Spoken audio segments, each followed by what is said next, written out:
La grande organisation prévue par l'État pour traiter le problème de la dépense publique, c'est la création d'un comité d'action publique qu'ils appellent CAP 22 et dont les objectifs sont clairs et importants.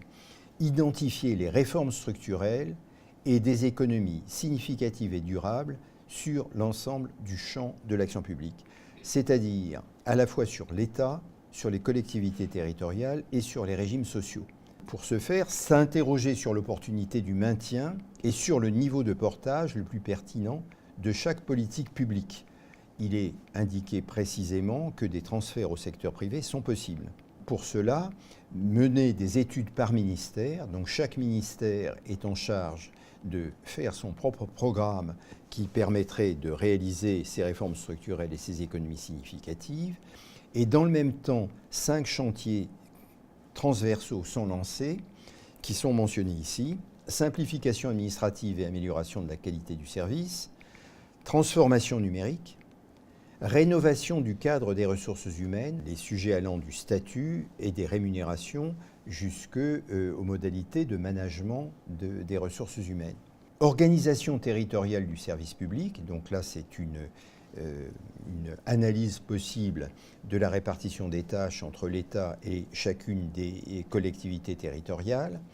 Enfin, modernisation de la gestion budgétaire et comptable. C'est au titre de ce dernier point que le Premier ministre a précisé que tout cela devait déboucher sur une réduction de la dépense publique de 3% du produit intérieur brut. Alors, sur le plan de la méthode pour atteindre ces objectifs, outre l'action des ministères qui est prévue, ministère par ministère, un comité de 25 personnalités qualifiées, publiques et privées, a été choisi. Il est présidé par un triumvirat qui comprend le directeur de Sciences Po, l'ancienne directrice de cabinet de Valls, qui est passée dans le secteur privé, et le président étranger d'ailleurs d'une grande société française. Donc c'est un triumvirat qui a la capacité de traiter le problème, si je puis dire, d'un point de vue qui intègre l'expérience du secteur productif en matière de réduction de dépenses et de gestion des affaires. Il est prévu alors, à côté de ce comité, un comité CAP Jeunes, avec des jeunes de 19 à 29 ans qui pourraient donner leur avis. Et surtout, il est prévu 13 forums régionaux du service public qui sont des forums au cours desquels l'opinion publique sera consultée d'un côté et de l'autre, les agents du service public seront consultés.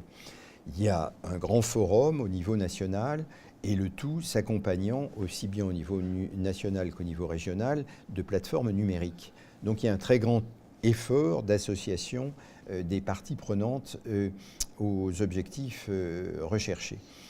Du point de vue des moyens, alors il y a là une innovation qui est particulièrement importante à mes yeux. Il est prévu un fonds de 700 millions d'euros qui doit se situer dans le cadre du grand programme d'investissement d'avenir qui a été défini par le président de la République, qui comprend, je crois, 50 milliards d'investissements. 700 millions seraient consacrés aux actions de réorganisation, avec un principe qui est que le jury retiendra les projets lorsqu'ils présenteront un retour sur investissement égal au montant de l'investissement en dépenses de fonctionnement. C'est-à-dire 1 euro d'économie de gestion pour 1 euro d'investissement. Vous dire le vrai, nous avons à BNP Paribas appliqué ce type de système depuis pas mal d'années, donc je sais que ça pourrait être efficace si c'est appliqué correctement.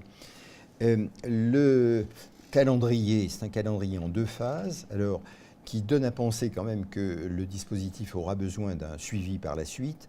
La première phase est très rapide. Un rapport doit être donné par le comité CAP 22 à la fin du premier trimestre 2018. Et il est prévu ensuite que les décisions soient prises au niveau du président et du Premier ministre. Donc il y a un rattachement au bon niveau de l'ensemble du dispositif, avec une mise opérationnelle des plans de transformation ministérielle et transversaux pour la fin 2018.